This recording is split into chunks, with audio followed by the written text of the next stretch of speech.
Reggie, you want to stop that recording and make me a co-host, okay? Okay. So at the top left-hand side, it should say like pause recording.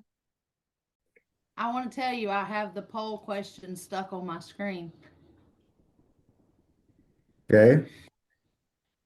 My name is Trysh, everybody. I'm a person in long-term recovery. And what that means for me is today I can be a productive citizen. I can be productive in my children's lives, my grandchild's life, my nieces and nephews. And what is super important to me is I also get to meet people where they are in the community and be that person that I needed when I was facing all of my struggles. I'd like to say the bottom of my barrel, but I don't know that that was the bottom. It felt like the bottom. It's very important to me. I've got my CPS in mental health. I have my forensic peer mentor, my CPS in addictive disease. I have my certified anger management specialist also. So that's a big deal. And today I get to work with law enforcement and go out on 911 calls to assist people with mental health crisis and substance abuse related issues. That's a big deal for me. We started our program. I helped build the program, get it off the ground. We've been doing it for almost 2 years now. We're only a 30-day program, so we really don't get to see a whole lot of success stories, so to say. But we do have a few that we have out there. And literally the purpose of our team is to keep people from going in and out of jail and not having that break in that recidivism. We try to help alter that if we can, keep them from getting new charges that makes them harder to be employed, or kind of takes their hope away. And we get to go out there and give them a little bit of hope and say, hey, we can help. And being a help instead of a hurt is a big deal for me today. Reggie, are you ready for me to start the training? Absolutely, I am. All right. So this is the crisis intervention and de-escalation training. It's more geared toward mental health, but substance abuse as well, because of course most times it's kind of dual. It's all the things. I get a little nervous, y'all, so just bear with me a little bit. So this slide is just telling you what my program is. We call it REACH, and REACH stands for Responding, Engaging, and Cultivating Hope. A co-response team is a collaboration between a CSB, which is a community service board, and local law enforcement agencies. Down here where I am, it's Albany Police Department and the Dougherty County Police Department. The purpose of a forensics peer mentor on the team, which I think is the most important part of the team, but I might be a little biased, is to assist clinicians and officers in de-escalation techniques for individuals experiencing a mental health or substance misuse related crisis. Individuals or family and friends of individuals going through a crisis can call 911, and our team is dispatched to the scene once it's deemed safe by police officers. The purpose is to help reduce recidivism, connect individuals to services and other resources. We advocate for our individuals in some court situations. We also advocate for them in parole and with the parole and probation officers. We provide follow-up care for 30 days to engage or to ensure engagement into services. So that way individuals can be more motivated to find recovery. A lot of people don't have support, and we are their support when they don't have any. We provide immediate brief crisis assessments, suicide risk assessments, peer support services, coordination and linkage to care, and other community resources, including food and shelter. And I'm pretty proud of that because that's a lot of things that we don't always get. So here are some of the warning signs of a mental health crisis. And of course, if you have like one or two of these things, that does not necessarily mean you are in a mental health crisis. I would say 5 or more, and you need help from that point. So that can be anger, aggression, anxiety, or a lot of stress, defiance of rules. You're easily distracted, constantly fatigued. You have hallucinations, hopelessness, fidgeting, mood swings, restlessness, paranoia, chronic sadness, self harm or cutting. You may be short tempered, substance use, suicidal thoughts, weight gain or weight loss. You may be withdrawn, have delusions, changes in eating and sleeping habits, or a loss of energy or motivation. And so, like I said, like currently I'm fidgeting, because I'm a little nervous. So I have a little bit of anxiety and I'm fidgeting. Does not mean that I need to go somewhere, and be hospitalized. Not in a total crisis, just a miniature one. So what are some behaviors or signs that can be noticeable? These are things that are obvious. If you're in a grocery store and you see a few of these things all at one time, you might be like, wow. So if someone is quickly angered, snappy or irritable, intolerance, being extra quiet when they're usually talkative, or being talkative when they're usually quiet. A lack of motivation to perform activities. You may notice some change in eating habits. If it's somebody who normally eats really healthy foods, their snacks are broccoli and carrots, and they're always wanting to eat the whole food. And then all of a sudden you see them with a bag of chips and a candy bar, you might want to ask how they're feeling, if everything is okay. Someone who's being constantly negative, that leads to hopelessness because we have given up, because everything in our aura is just bad, just bad. But on the flip side to that, people who are overly positive, and that's a trait that kind of gets missed a lot because we think, oh, they're always bubbly, they're always in a good mood, and it's such a pleasure to be around them. But that being overly positive could mean, they're going through stuff on the inside and they don't want you to feel that. They don't want you to feel the way they feel. So how do you respond to someone with mental health concerns? So you want to be understanding. And sometimes it's very hard to understand some things if you haven't already gone through it. I feel like going through this training all by itself kind of gives you a little bit more understanding that we are all different people, and things, we react to things a whole lot differently than even our brothers and sisters that we may have grown up with. You want to be patient and listen to their concerns, and not listen to respond to their concerns. You want to just actually listen, just let them get everything out. Most times, a peer will come up with their own solutions. You want to keep a safe 6-foot distance. And this is not just a COVID thing. Some people, I'm one of those people that likes to talk with my hands. And I've got a pretty good reach.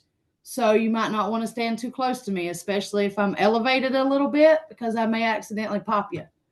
And then, of course, they may intentionally want to pop you.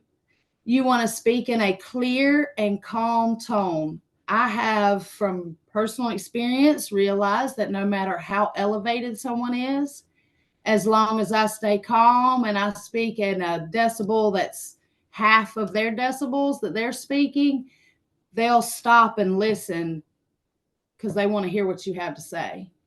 You want to remember that people in a crisis feed off the energy that's around them. So if you're afraid, if you're a little scared, they're going to feed off of that, and they're going to give you something to be afraid of. Never ignore a person or dismiss their feelings. You may not feel the way they feel, but their feelings are still valid and their feelings are still real. So you don't want to ignore them. That can escalate someone's crisis, and you don't want to dismiss their feelings. You want to never try to diagnose someone with a mental health concern unless you are a doctor.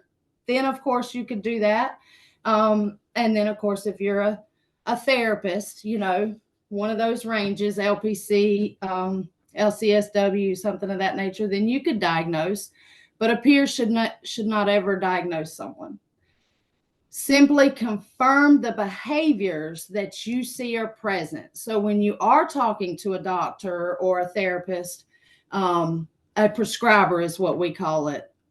If you are talking to someone about someone that you are concerned about, you want to say the behaviors. So, well, they're pacing the floor. All of a suddenly, they're real calm, and then all of a suddenly they're yelling and screaming. They're running out into the road. They're taking all their clothes off. These would be behaviors that you would want to tell someone. So what conditions can cause these mental health crises? Of course, there's many conditions, but here's some of them. We have depression, anxiety, bipolar or mood disorders, schizophrenia and psychotic disorders, addiction, personality disorders, eating disorders, grief and loss, and trauma and abuse. And of course, there's a bunch of variations of each one of these. So how can you help? You can ask a neighbor or a coworker, anybody that's around you. If you are encountering someone who is in a mental health crisis and it's very clear they're in a crisis, don't go by yourself to speak to that person. I wouldn't take a whole group of people, but definitely get you a partner to go with you. Let them know that everything is going to be okay. Validate that it's not okay, but it's going to be okay. You want to try to meet their needs. So a lot of the people that I experience in a mental health crisis, it might be cold and wet outside and they're homeless. So they have nowhere to go to get out of the rain and out of the cold, right? So we, on our team, we like to give them clean, brand new socks. We give people deodorant because, if they don't have deodorant and it's really hot outside, that may make them feel insecure and afraid to be around other people, right? So when other people come near them and they feel like they stink or whatever, that could cause a crisis. So we try to meet their needs, whatever that might be, if you're able. Again, speak to the person clearly and calmly. You want to practice patience. You just want to kind of sit back and listen. Active listening is real good right there. You don't want to ask too many questions. I have noticed that a lot of questions at one time makes someone like me feel like, why are you asking so many questions? Are you the police? And then instantly we have this stigma of, oh, if you're the police, you're not here to help. You're going to hurt me. You're going to lock me up. You're going to tase me. You're going to do this. You're going to do that. Right? So be careful not to ask too many questions. You can always call 911. The state of Georgia does have the House Bill 1013 was passed. So that is a law now. And there is co-response teams coming up everywhere. If you can't get a co-response team, there's 988. So I tell everybody down here, I'm like, call 911 first. If you can't get 911, get 988. And that's just because I'm trying to keep myself in a job. So, and then there's also the CARES warm line. Know that what you say matters. This is a big one for me. All the way up to the whole chain of command here at Aspire Behavioral Health, I'm real particular about what you say. Be careful what you say and how you say it and who you say it to, right? We want to use person first language. And it took me a good while to get our police department here to use person first language. There was a lot of ouches when I first started working with the police department because they have a whole different culture over there. So you want to say the person died by or died of suicide. You don't want to say they committed suicide. You want to describe behaviors. You do not want to say that somebody's manipulative or attention seeking. You also don't want to say, oh, that's just a cry for help or a suicide gesture. Here's one of my big ones. You want to say someone's diagnosed with, if you know for sure they've been diagnosed, you don't want to say that they're borderline or they're schizophrenic. One of my favorite things to hear is when people say, "Oh, they are bipolar schizophrenic." Well, there is no such thing. Just so that y'all have that knowledge, there's no such thing as bipolar schizophrenic. Um, they can have bipolar disorder, or they can have schizophrenia. So you want to be real careful with that one. I know myself, I will get real offended if you call me by my diagnosis. You want to say that, like, we as peers or therapists, in this workforce, we are working with. We're not dealing with people at risk for suicide. We're working with them. And you want to speak to people by using their name, not the diagnosis or their accused diagnosis. My brother, he's schizophrenic. That's kind of an accused diagnosis. You want to speak to people using their name. That shows a sign of respect. And if they feel you respect them, they most times will respect you back.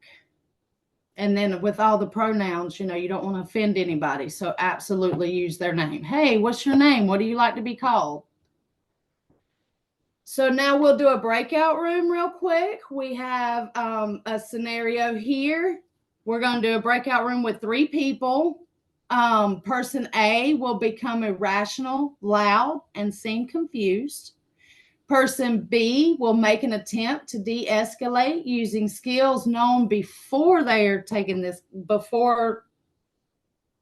class period. And person C will use the de-escalation techniques that we have learned so far in this class to de-escalate person A. And this is a 2-minute breakout room. Reggie, you got me?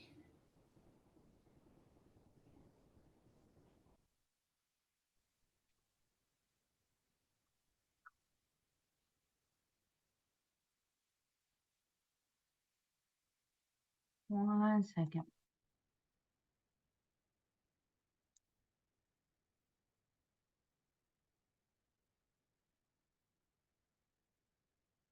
You're muted, Reggie. Yeah, because of the odd number that we have, 2 rooms are only going to have 2 people in them. Is that okay? Yeah. You sure? Yep. If Donald and Timothy could join the breakout rooms. Let me see what I can do. It's fine. You actually put me and Trysh in one as well. That's what I was trying to tell you. I guess we'll have to review that together. Did you put a timer on it? Did not. All right, then we just better watch. So it's 5:23. So at 5:26, you need to close all the rooms. Okay. Everybody's in, all right? Brittany McCumber didn't join. Yeah, I didn't join my room because I'm not joining it. Yeah, but everybody else joined except for Brittany. Wait, it looks like she might have joined now. Yeah, it still says only 49 participants though. Yeah, because you gotta think me, you, and that's why I Oh, texted yeah. you. Because Yeah. me, you, and Trish are not participants, we're hosts. Yeah.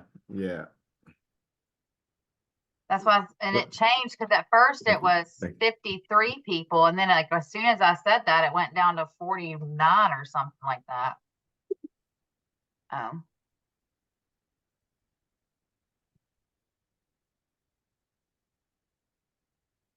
I'm gonna pause the recording.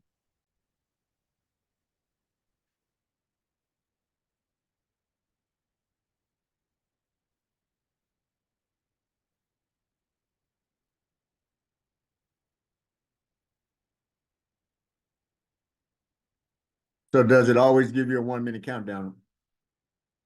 Yes. Okay.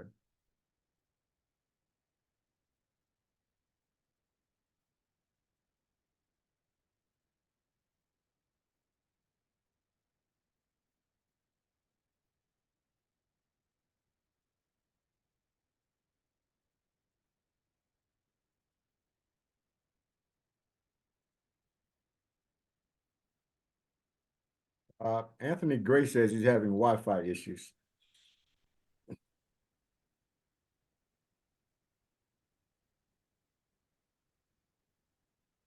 Hello?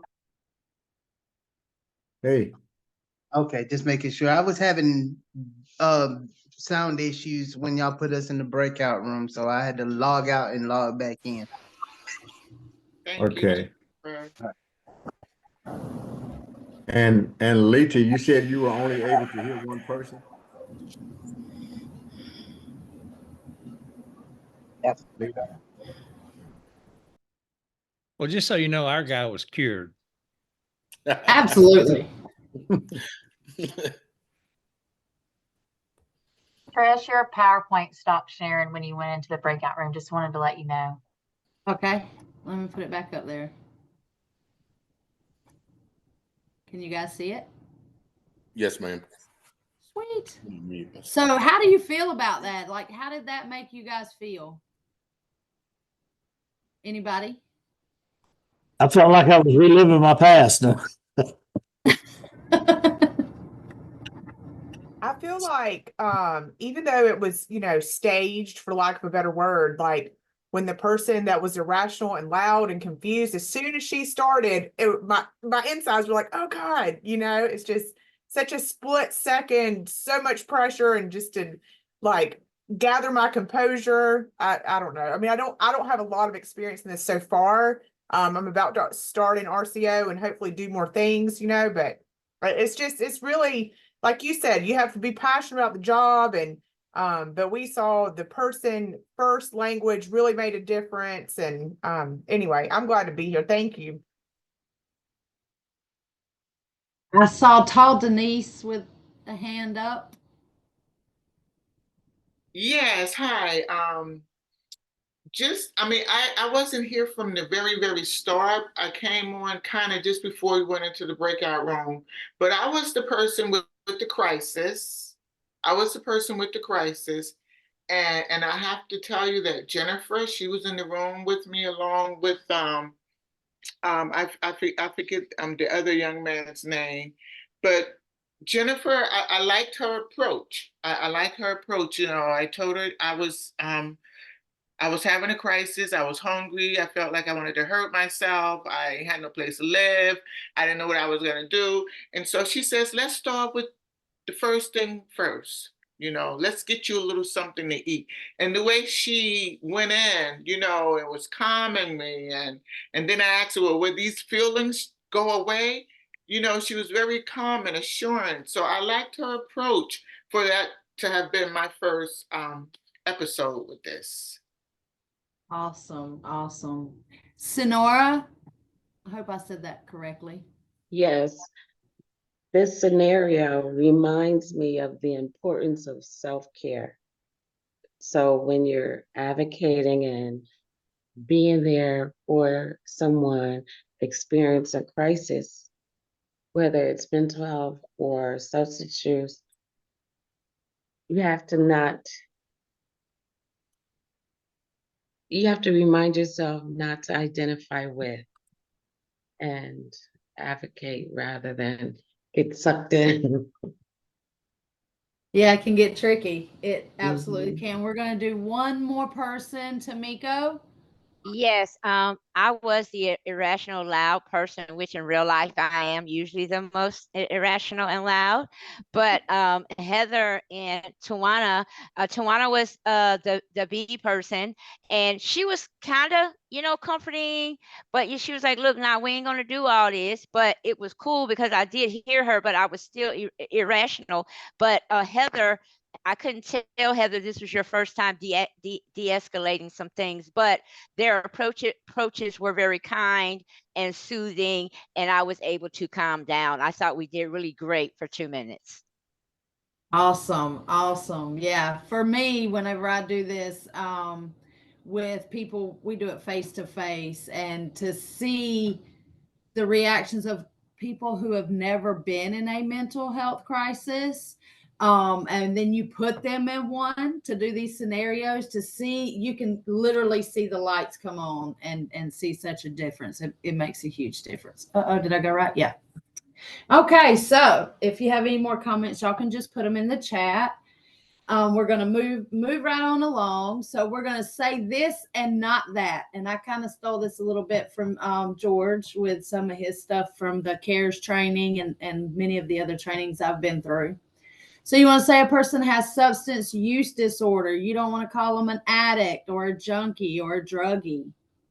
I mean, I got pretty thick skin, so it's not going to bother me what you call me as long as you don't call me late for dinner. But some people get offended.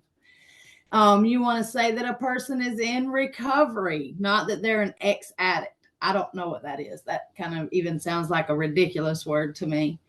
You want to say they're a person living with an addiction. You don't want to say they're battling or they're suffering from addiction. They're living with it.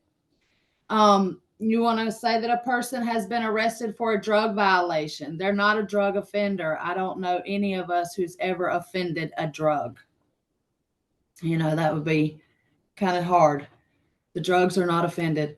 So you want to say that they choose not to at this point. You don't want to say that someone is non-compliant, not ready or willing. Yet is a powerful word. Yet, the power of yet. I like that one.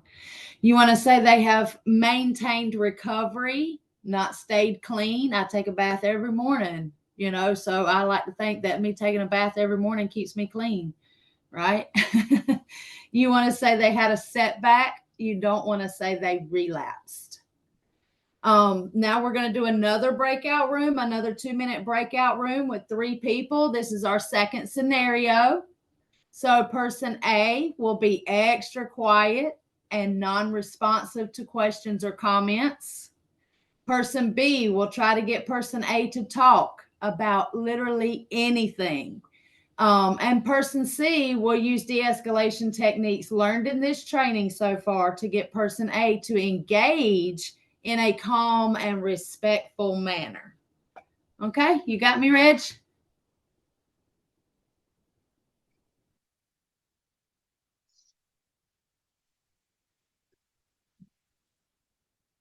I don't see any breakouts.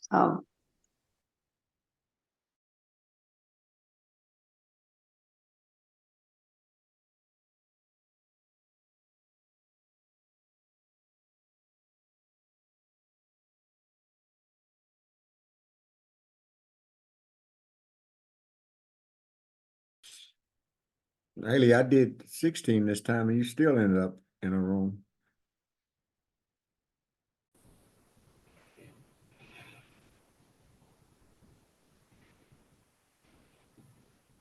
All right, you guys. So we'll have a few people, we'll say 5 people that'll tell us how you felt about this scenario and what you learned from it. If you want to raise your hands.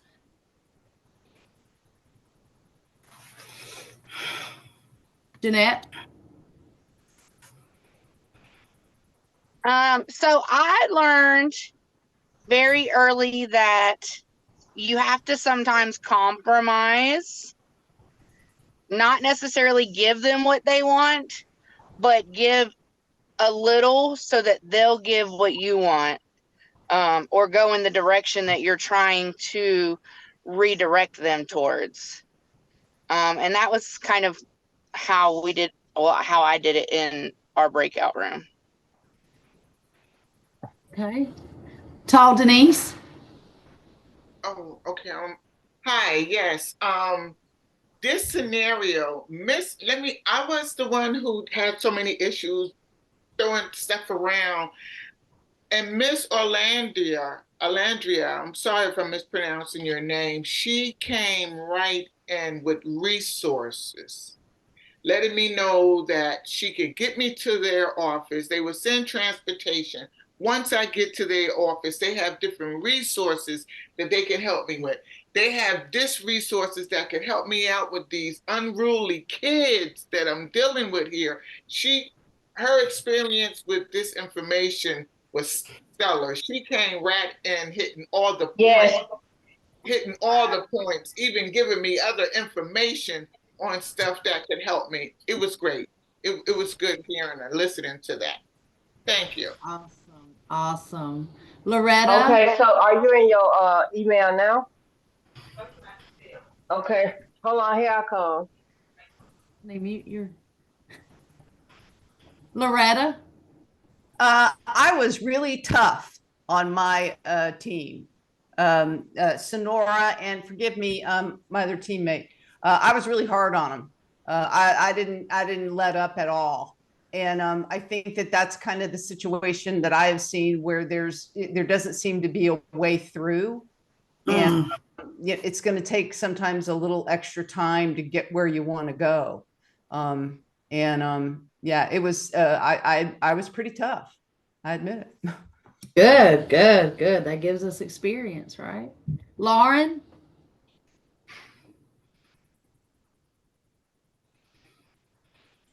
No? Oh, no. Okay. Oh, I'm sorry. Okay, here I am. Sorry about that. Okay. With this exercise, what came to mind, what came to light is we're not very much different from the person going through the crisis. And it's stuff that I've been through, or maybe I don't want to just automatically qualify, hey, I've been there, but we're all human beings having an experience. So like it was genuine connection as I kind of shared, hey, this is, and it kind of like popped the, you know, change the direction. And yeah. So I mean, that's just something personal that I noticed. I'm like, hey, I've been through this, too, as we're sharing as a group here. And I'm remembering like the things you said, speak in a calm voice, use the person's name, and it was good. Thank you. D'Amico? Yes, my partners were Andrea and James. I was the person with the issues, but what I liked was that James was very gentle in his approach to, what my issues. He asked me if I was hungry, and that sparked my interest. And Andrea offered to, she was this person C, and she offered to, James got from me what was actually going on. I didn't have my meds, or they said they wouldn't up my meds, so I couldn't get my meds. But Andrea was willing to come and dance with me. Since I was dancing and doing my thing, she was willing to come dance with me, and then I was able to relate to her. But they were very good de-escalators. Simone?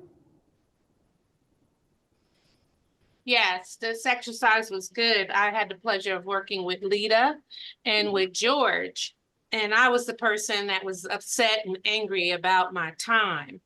And so what I got from my person B, which was Lita, she was trying to fix the problem by helping me to calm down. But what I liked that George did, George agreed with me about the problem, started walking me into the solution. Like, so what's going to happen? What can we do for you right now to order to make this anger that you have with the doctor go away? And so that was really good. So they both did really good. One tried to deal with me personally. The other one was like trying to fix the office situation with me. So that was good. Good. Erin? All right, thank you. I enjoyed this exercise. I was the person in crises this time, and it was actually therapeutic because I got to use a name of someone that I'm dealing with a personal crisis with. So that was great for me. But the team that I was with, they were excellent. Heather was person C, and something that she said to me that really helped calm me down was, all right, what's your name? Because I was, shoving and ranting and raving. And so asking me a simple question like that kind of caught me off guard. And I was like, all right, wait a minute. And I was able to take a few breaths. And then I was like, my name's Erin, So I thought that was wonderful, going back to those very basic, are you hungry? What's your name? Like, can you touch something? Those types of questions. And then they also offered some really great solutions, and there was key phrases that they were using, like the thing that said, you want you want to get this out. Actually, I'm kind of butchering that, but anyways, the way they phrased it helped me like, okay, I really need to just get this out, and then I'm not holding on to this rage, and then I can be more level-headed, you know. It's a lot different, I will say, that working with someone who is in a crisis is a lot different in real life. Sure. You know, you gotta really, like someone was saying earlier, you gotta be on that self-care. That's a real thing. Mm-hmm. You know, also not taking things personal. Mm-hmm. Like, because people will say things to you to make you feel the way they feel. And if they feel hurt, they want you to feel hurt too. And they will find it. They will find a way to make you upset and to spark your fire and get you all tangled up. And you have to remember to just stay calm, stay relaxed, and don't take anything personal. You know, because it's rarely about me today. Even though I like to think it's all about me. Here's some contact resources for you guys. Of course, you can at any time, if you have any kind of questions, you need any help, or if you would like this training in your specific RCOs or at your CSB, there's my name and my phone number, also my email address. If you're in the Albany area, that's our Reach office phone number there. The Crisis Intervention Helpline, 988. You know, like there's so many people as I'm talking to people in the communities and they're like, oh, I've never heard of that before. And I'm like, oh, I have to tell you all about it. You know, like this is a very important tool for us. This is probably one of the most important tools we can give someone, because if I have someone who has a mental health diagnosis or is struggling or you know, they're masking their symptoms with substance use, anything like that, they live in my home, I can't think when they go into a crisis, right? Like for the families and the friends and the sisters, but all the people, when you have someone in your family that you regularly have to assist in finding alternatives or assist them in living a healthy lifestyle, 988 is the best thing because they can remember it. You know, it's like they'll go to call 911 and remember 988. Especially if your community does not have officers who are properly trained or have a bigger knowledge of what mental health or substance use or misuse may look like. 988 is great. Our officers use 988 whenever we are not on duty. We work Monday through Friday, 8 to 5. Rarely is someone in a crisis Monday through Friday from 8 to 5, right? And our police officers use the 988 and they will call people. So that is, you know, such a good resource to have. Also, I have the number here for the CARES Warm Line, which I think most of you probably already have, but it is there also for you. And then if it is an emergency and you believe that someone is in an imminent danger of harming themselves or someone else, call 911. Definitely take that chance. And so and ask for a crisis, a CIT officer. Yes, specific. specific. Ask for a CIT officer. Yes, definitely. Was that Angie? Yes. Great job, Trish. Great presentation. Thank you. So I want to take a few minutes, and we can do this by a raise of hands. I want to know, we had homework. What mental health crisis or substance use crisis looks like to you? What is your idea and your thoughts on what that is? So if we can just have a raise of hands and probably more than 2 people, you know, be great. I want to hear from you and hear what your ideas and your thoughts are. Heather? Wasn't expecting to go first. What mental health and substance misuse crisis looks like to me. It looks like thousands of premature deaths, be it accidental overdose or by suicide. It looks like children without parents and parents without children. It looks like opportunities to help being missed because of stigma and a lack of understanding. It looks like a change we could make if we had enough people helping to make the change. It feels like something we'll be facing for years to come. Awesome. That was a good way to put that. Stephanie? Hey, I'm answering the question that they sent in the email yesterday, correct? Yes. Okay, let me look at my email and refresh myself. What was the question? Okay, here it is. Mental health and substance misuse looks like to me is at one time me before I was medicated.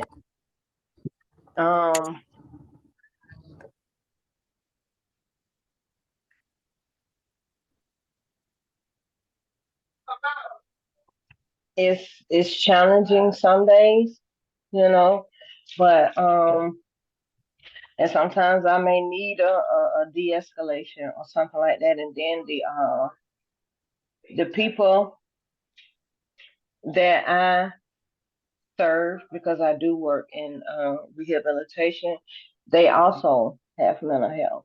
So it's challenging, you know, especially when you don't have any de-escalation. So, yeah.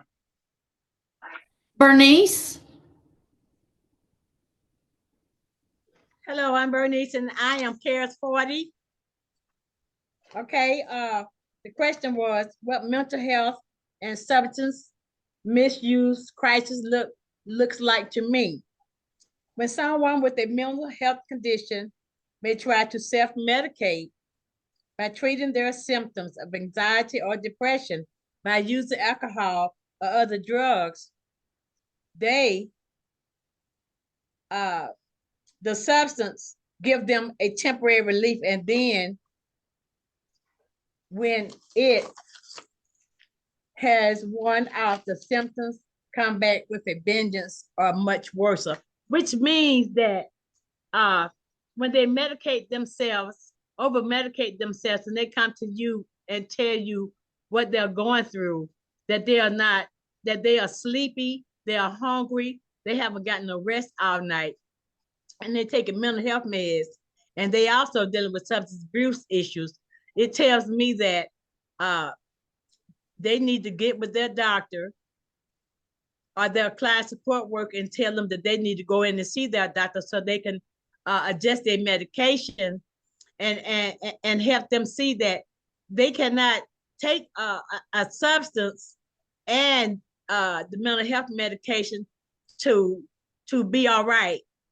You know, they have to take one to calm their mental health, and they have to continue to talk about and use their coping skills to be able to cope with their diagnosis. Okay, thank you. Chris? Okay, so I kind of went a different way. I was like I was going to make a list of like characteristics, you know, in each column. And so I started that, and every time I put one down, and I'll read them real quick, I was like, well, damn, I can put it on both sides, you know, because there's a lot that are very similar. So a lot of these are personal experience, like hopeless feelings, anxiety, fears of the future, inability to cope with the present situation, feeling powerless, feeling trapped. It occurs rapidly. It's traumatic. It feels out of control. Suicidal thoughts, highly agitated, want to be in isolation, can like dissociate or disconnect from my feelings, paranoia, feeling overwhelmed, depression and anger, racing thoughts, feeling unsafe, substance use, negativity, and I added overly positive because of you. So that was one I didn't think about. So it was good. Yeah. And the other thing is, you know, it's peer determined too, right? Like it's my diagnosis, if you're in crisis, isn't worth a crap, really. If you feel you're in crisis, well, then you're in crisis, you know? So we got to deal with it that way. That's all I got. So what about the individuals, the people that we serve who don't know they are in a mental health crisis and don't believe that they are in a crisis, but you can clearly see? Yep. Well, and I get that, and I see that, you know, where I am, and then you just try to meet them where they're at, is what I feel like. You know, there's like the diagnosis or the label is not helping them, right? Like, how do you get next to the person and be with them, and you know, I don't want to say lead, but maybe give guidance to, or you know, allow them to become ready to, you know, to calm down or do something different. It's good stuff. Thank you, Chris. Greg? Yeah, okay. I work in a facility that is a magnet for homeless people who are suffering from mental health and substance misuse issues. And I see how they show up in our society every day. The visuals, which you actually see, are people who are wandering around aimlessly looking for food, trying to find shelter from the elements and a place to sleep.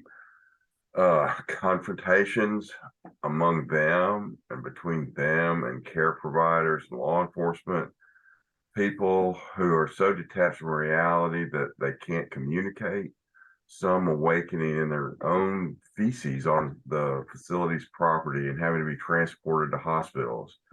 And then the worst of all, of course, is the people that don't wake up at all, ever. That's what it looks like. But the reality is, the deeper reality is that this is an utter waste these conditions cause. I mean, most people have tremendous potential, and little or none of that potential for these folks is being realized. They live pretty miserable lives with little or no joy for themselves, and they miss the opportunity to bring to others any benefits or joy they would accumulate through a saner and substance-free life. Each of them is just a tragic figure, and trying to help them or get them to a place where they're willing to be helped is probably one of the greatest challenges we face. But that's what it all looks like to me. So thank you very much. Okay, thank you for being transparent with that and sharing that with us. Andrea?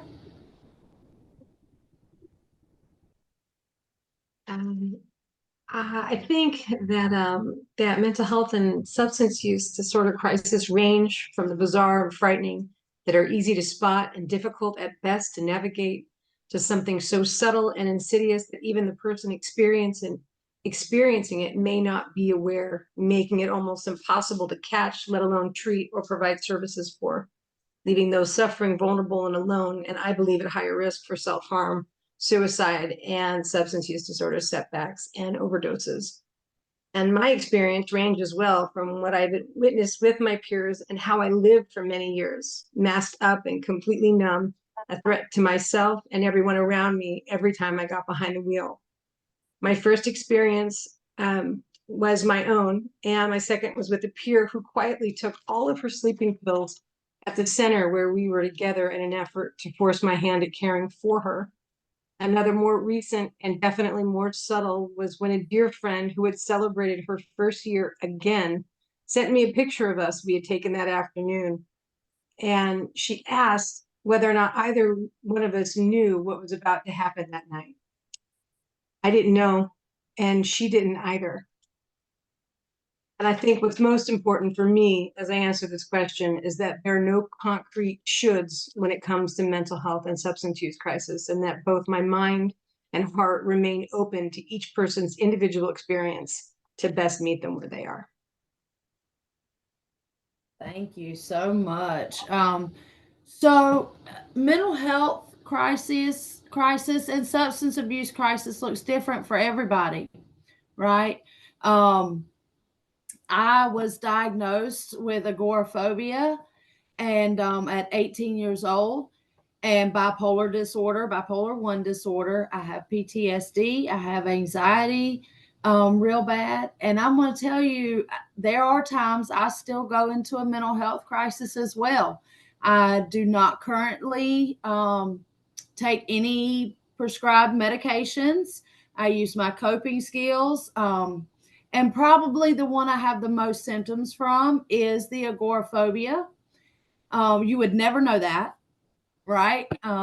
Today, which is one of the great things about recovery and support that I have.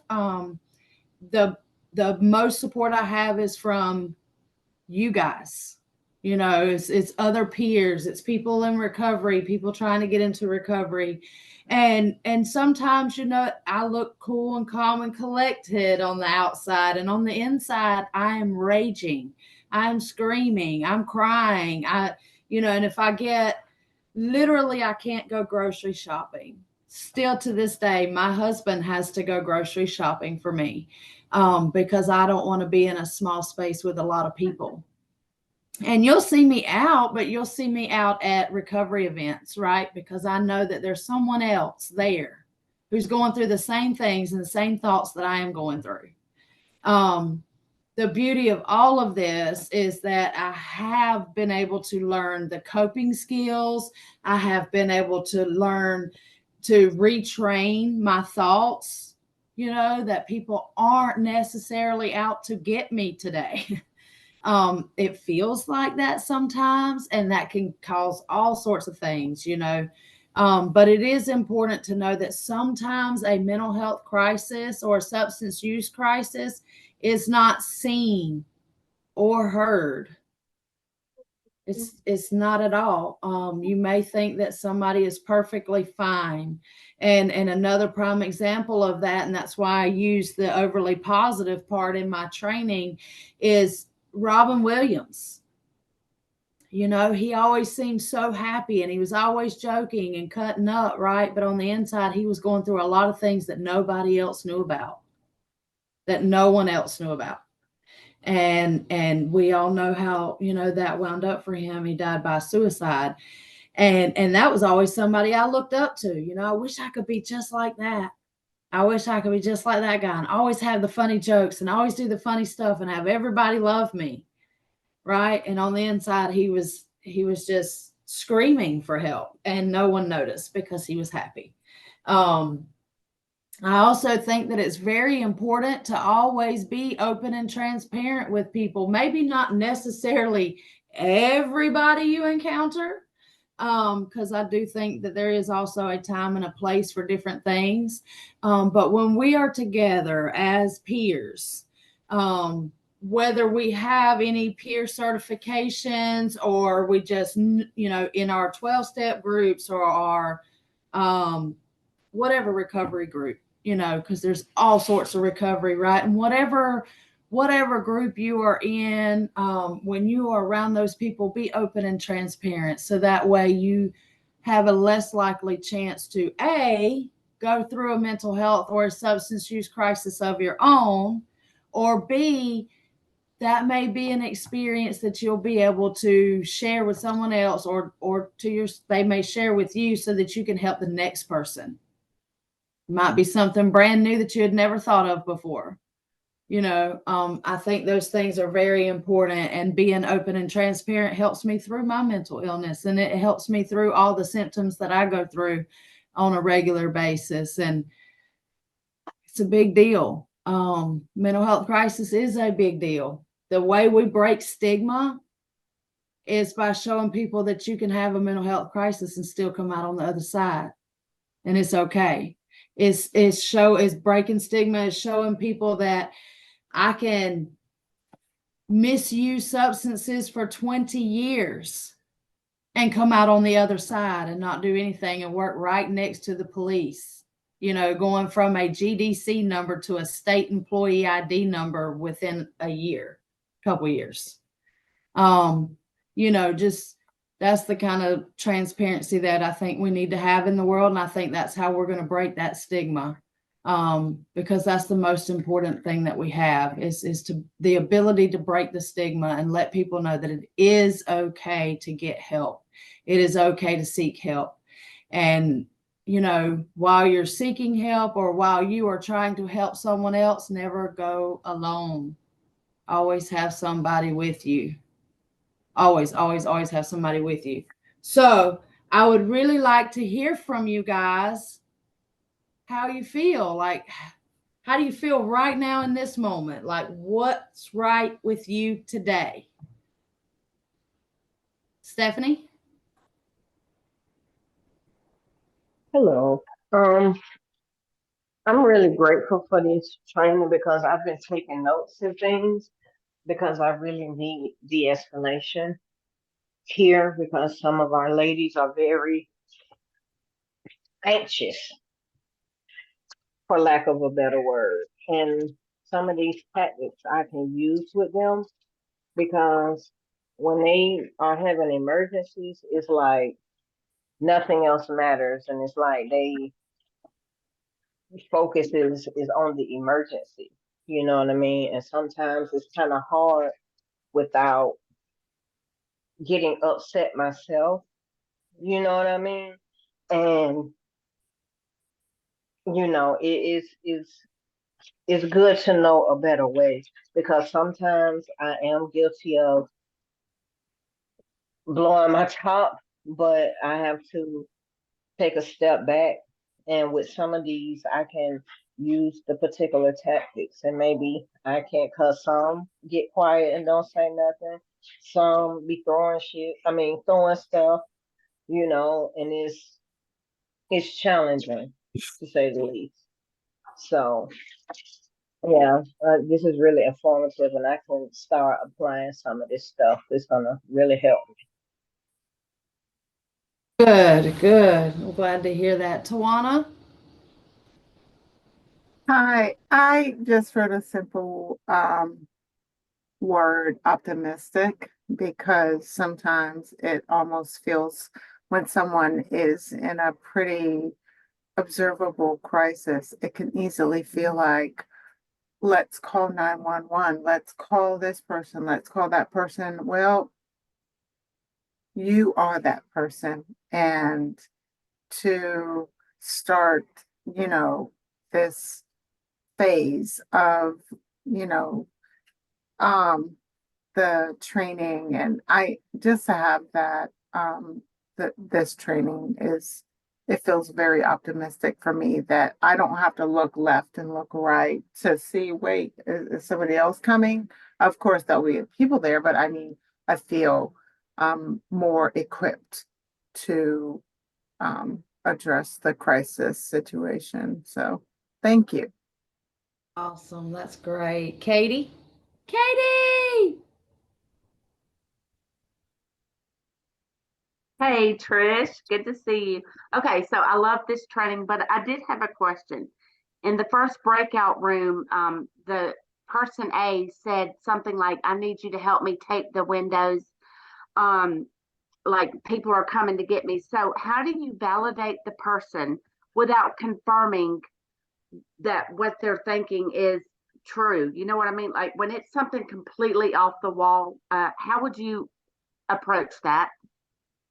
So you give them an option of something else to do, you know, like, Okay. okay, we will take the windows in just a few minutes, but first, can we sit down and have a glass of tea together? Okay. Okay. Because I struggled with, I want to validate the person, but I don't want to validate that what they're thinking or believing is real. So, Yeah, their okay, behavior. I appreciate that. And also, Karis 48, woohoo! Okay, thank you. Yes, ma'am. I know we have more people that have lots of things to say. We are not quiet people, right? Bernice?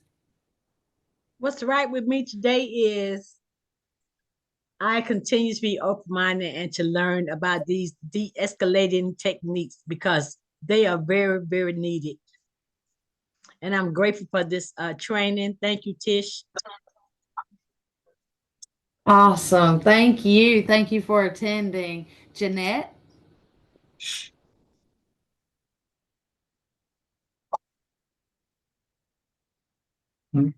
Hello, can y'all hear me? Yeah. What's good with me today is I get to be here with y'all and get a little training. I just started something similar to what you do, and it's a pilot program. I'm hoping to come down and train with you soon, Trish, just saying. But just to be able to get some extra, knowledge on it. I've worked in crisis in at a crisis center, but to actually go out on the scene in crisis is totally different. So I like it. I'm glad that I get to use my lived experience with mental health and with substance misuse to help other people. So, and CARES Awesome. 48. CARES 48, and welcome to the co-response family. It's a big deal. Heather? CARES 42, not 40. So, okay, well, I wanted to ask you, you mentioned giving them options and that you have kind of 3 standard options. Would you share those with us?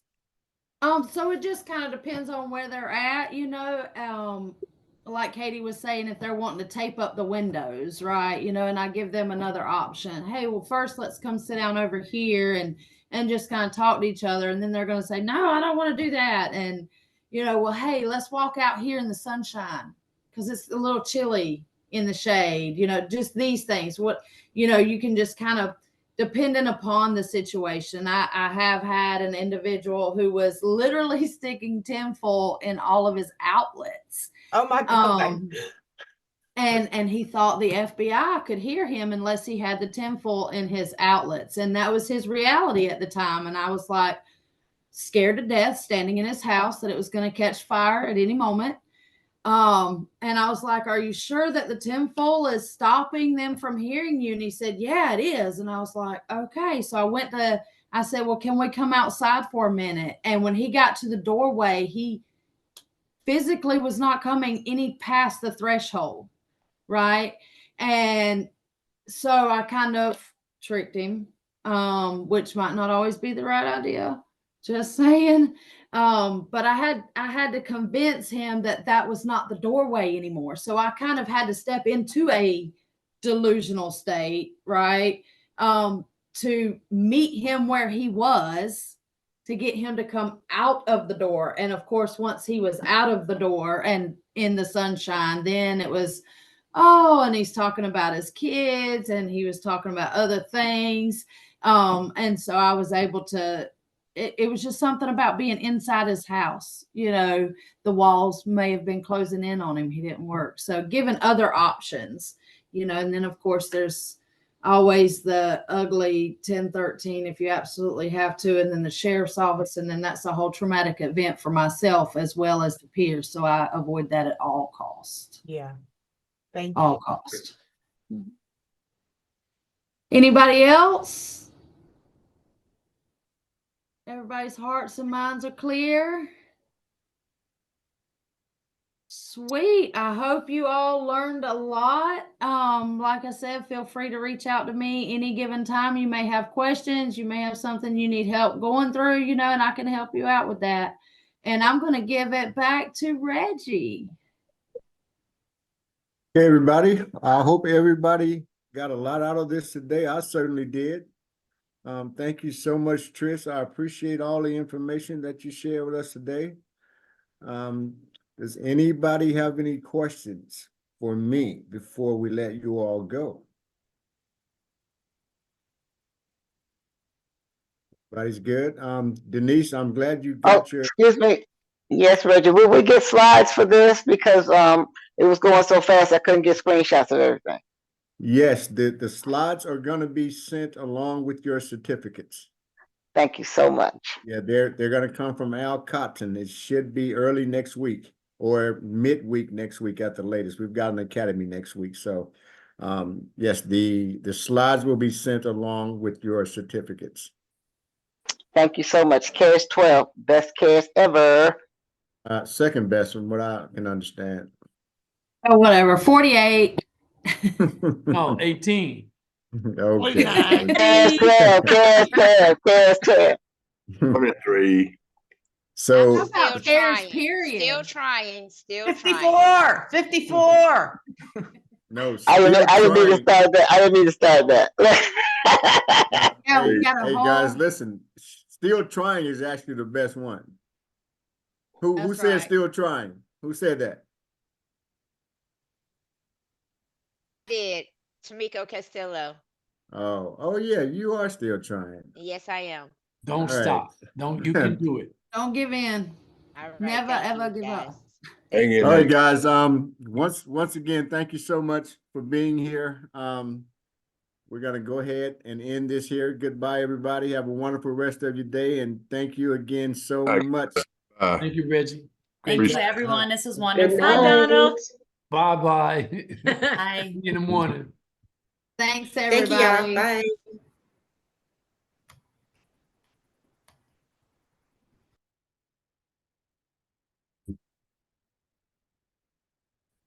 Reggie, what do you mean by the still trying? No, that was somebody saying that they're still trying to be a cares.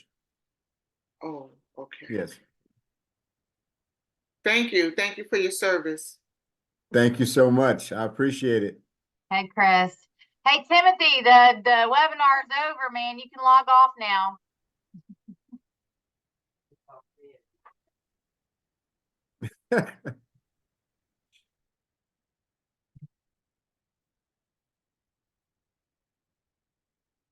Okay. I know I wasn't perfect, but how'd I do?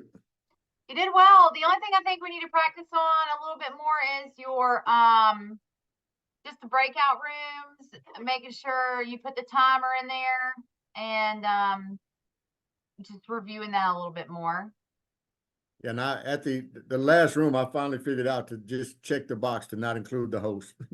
Yeah. Oh, so so the first thing you would start with doing better is being prepared earlier, not Okay. waiting till the last minute. And then the second thing was that other than that, you did a great job at keeping your elevator speech short. You did a great job of going over housekeeping rules and I mean, yeah, that's just it. Just being more prepared. And I'd also encourage you, what I like to do, like I had the slides pulled up right on my computer. That way I could know where she was at and be knowing when the, Breakout rooms are coming. Yep. And I Okay. also like reviewed it when she sent it to us on Tuesday. Like I looked at it then and got myself familiar with it and saved it to my computer. And I didn't study it or anything like that because I don't have the time to study anything else besides CARES team stuff. But I just spent time. Oh goodness, Reggie. Okay. Hold on.